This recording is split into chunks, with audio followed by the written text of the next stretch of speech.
ये एक वायर है, लेट्स से वायर नहीं है बल्कि मान लो एक साइकिल का व्हील है, सपोज कर लो एक साइकिल का व्हील है जिसमें सपोज कि 10 स्पोक्स लगे हुए हैं या 5 स्पोक्स लगे हुए हैं, 3 4 5, ये 5 स्पोक्स लगे हुए हैं और एक स्पोक की जो लंबाई है वो 2 मीटर है और साथ ही साथ मैग्नेटिक फील्ड तुम्हें दे रखा है 2 टेस्ला है और ये रोटेट करता है जिसकी एंगुलर वेलोसिटी है 5 रेडियन पर सेकेंड, 5 रेडियन पर सेकेंड, ठीक है ना।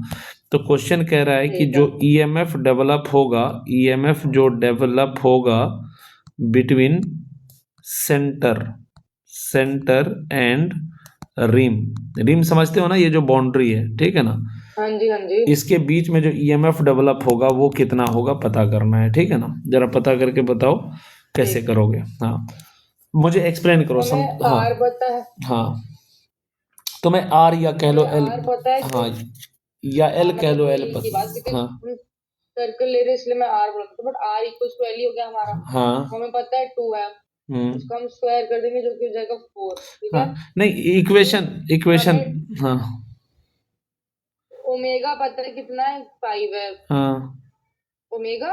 हाँ। हाँ, हाँ, और हमें पता है बी कितना है जो कि 2 है, ठीक है। हम्म। इसको हम डिवाइड कर देंगे 2 से, नहीं नहीं, मुझे तो ये हो इक्वेशन, जाएगा। इक्वेशन बताओ, इक्वेशन बताओ, ईएमएफ का क्या लिखोगे, ईएमएफ इज इक्वल टू कितना बोलोगे।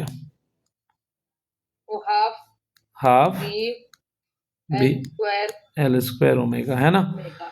तो ये तो एक का आया, एक वायर का आया, है ना। तो हम मल्टीप्लाई कर देंगे। नहीं करेंगे मल्टीप्लाई, यही मुझे समझाना था।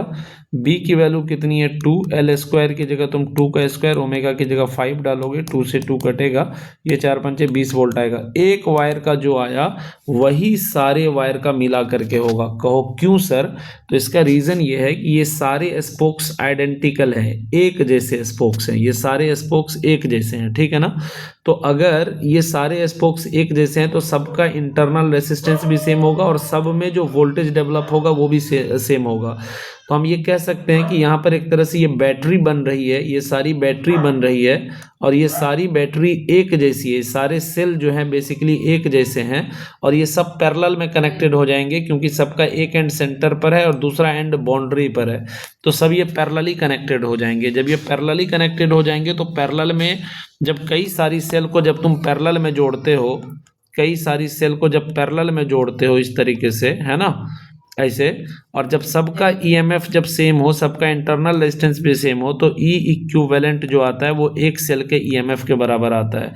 तो इसीलिए जब तुम सबका इक्विवेलेंट निकालोगे तो वो एक सेल के ही यानी एक वायर के ही ईएमएफ के बराबर आएगा। तो तुम्हें मल्टीप्लाई करने की कोई ज़रूरत नहीं है, जो एक का आया वही आंसर है, बिल्कुल 5 से मल्टीप्लाई नहीं करना है, ठीक है ना।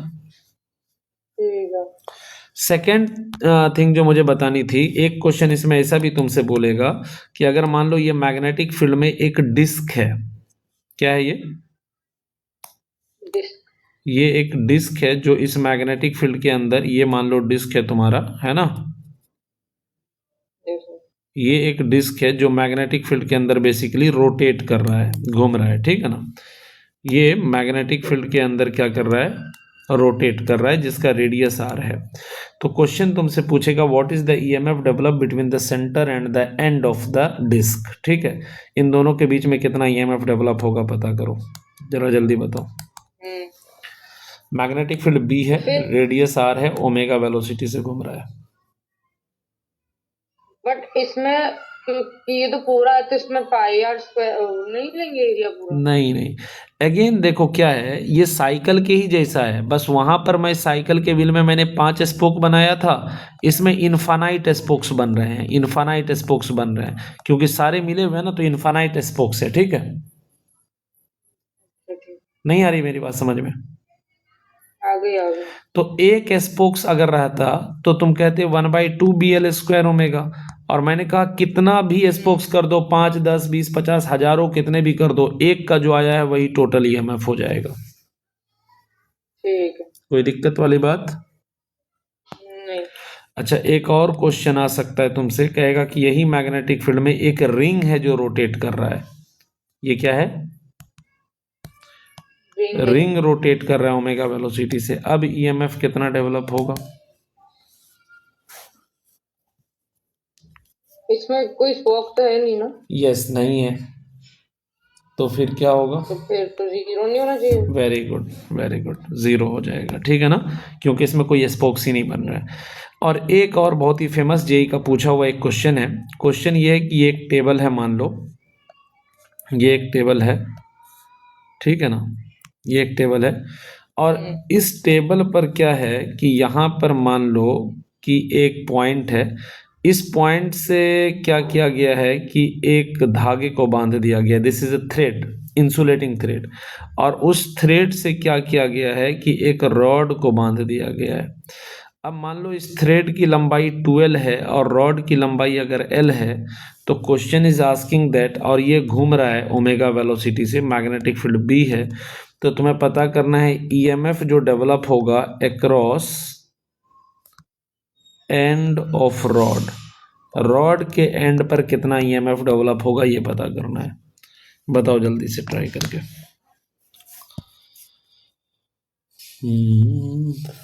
हमारा इसके पूरा इसमें मैग्नेटिक फील्ड है। हाँ हाँ, मैग्नेटिक फील्ड है पूरे में।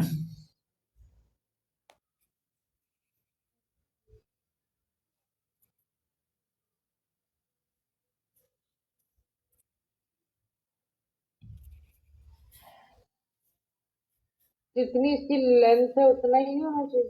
कितना? बताओ ना, आंसर बताओ ना जल्दी से।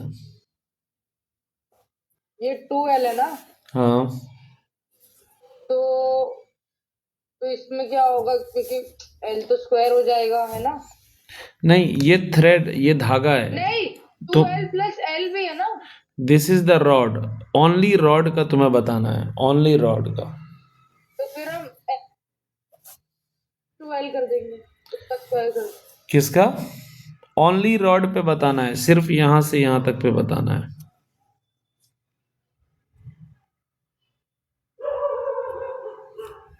जल्दी बोलो।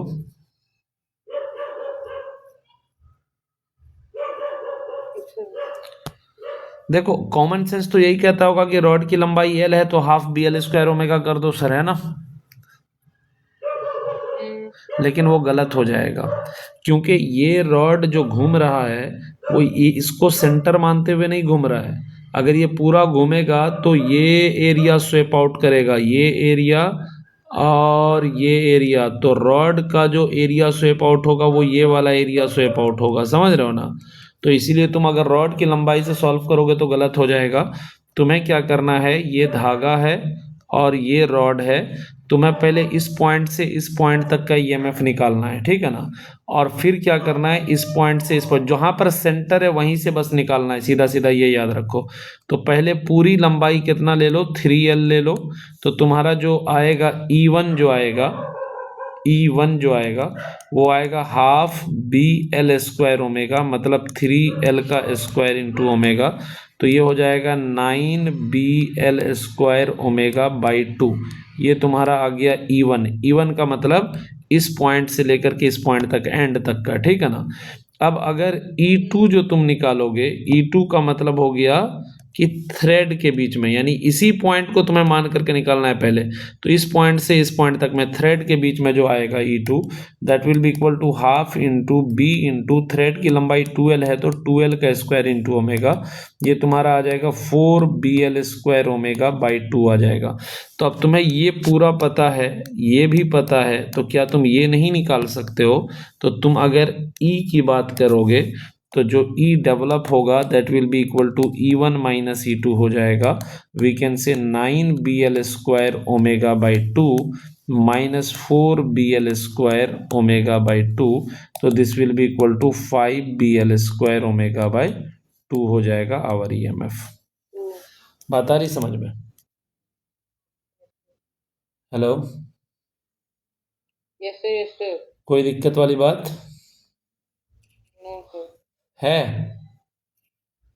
नहीं सर। नहीं है, तो अगर नहीं है तो एक क्वेश्चन आप करके दिखाएंगे, ठीक है? नहीं छोड़ो, इस पर बहुत क्वेश्चंस हो गए हमारे एक तरह से, है कि नहीं। अब हमारा टॉपिक आ जाता